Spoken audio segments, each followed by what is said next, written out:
जय श्री हरि विष्णु मित्रों। इस संसार में ईश्वर ने अनगिनत जीव बनाए हैं।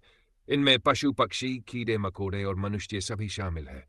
हर जीव का जीवन मूल्यवान है, लेकिन मनुष्यों ने स्वार्थवश इन जीवों को मारकर खाने की परंपरा शुरू कर दी। आज की इस कथा के माध्यम से हम समझेंगे कि जीवों को मारकर भोजन करना सही है या पाप। देवी सत्यभामा और भगवान श्री कृष्ण का संवाद। एक बार द्वारका में भगवान श्री कृष्ण अपने राजमहल में विराजमान थे।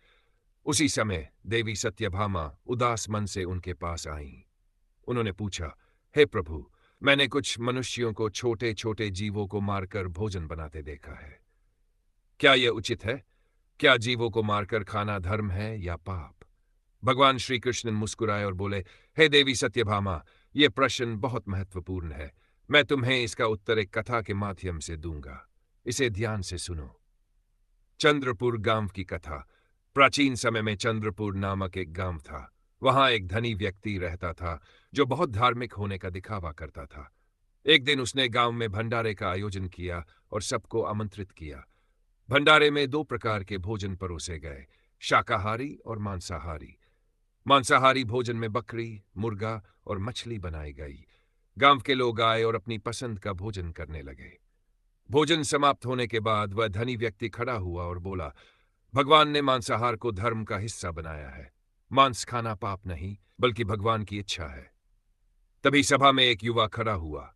उसने कहा, आप गलत कह रहे हैं। युवक का तर्क। युवक ने कहा, भगवान ने हर जीव को जीवन जीने का अधिकार दिया है। क्या आप ये कह सकते हैं कि बकरी, मुर्गा या मछली खुशी से मारी जाती हैं? नहीं, उन्हें भी दर्द होता है जैसे हमें होता है। युवक ने आगे कहा, यदि आप कहते हैं कि भगवान ने मांस खाने के लिए बनाया है, तो क्या शेर और बाघ हमें मारकर खा सकते हैं? क्या इसका अर्थ यह है कि हम उनके भोजन के लिए बने हैं?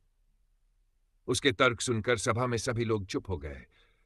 धनी व्यक्ति ने अपनी गलती मानी और कहा, तुमने आज हमें सच्चा धर्म समझाया। मैं वादा करता हूं कि अब मांसाहार नहीं करूंगा। सन्यासी और शिकारी की कथा। भगवान श्री कृष्ण ने एक और कथा सुनाई। एक बार जंगल में एक शिकारी ने एक हिरण का पीछा किया। हिरण डरकर एक सन्यासी के पास पहुंचा और उनके पीछे छिप गया। शिकारी ने सन्यासी से कहा, यह हिरण मेरा शिकार है, इसे मुझे दे दीजिए। सन्यासी ने मुस्कुराते हुए कहा, क्या तुमने सोचा है कि इस हिरण की हत्या करके तुम्हें क्या मिलेगा? तुम्हारा पेट भर सकता है, लेकिन उसका जीवन समाप्त हो जाएगा। यह अधर्म है। शिकारी ने कहा, मुझे मांसाहार का अभ्यास है। राजा भी तो शिकार करते हैं। सन्यासी ने समझाया, राजा का धर्म प्रजा की रक्षा करना है, न कि जीवों की हत्या करना। हर जीव का जीवन उतना ही महत्वपूर्ण है जितना तुम्हारा।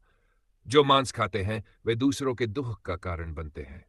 शिकारी ने अपनी गलती समझी और वचन दिया कि वह अब कभी किसी जीव की हत्या नहीं करेगा। कथा का निष्कर्ष। भगवान श्री कृष्ण ने कहा, हे सत्यभामा, हर जीव भगवान का अंश है। उन्हें मारना या खाना अधर्म है। जो मांस खाते हैं उनके कर्म उन्हें नरक में ले जाते हैं। अहिंसा और करुणा ही सच्चा धर्म है। मित्रों, इस कथा से हमें यह शिक्षा मिलती है कि हमें जीवों से प्रेम करना चाहिए और किसी भी प्राणी को कष्ट नहीं देना चाहिए। जय श्री हरि।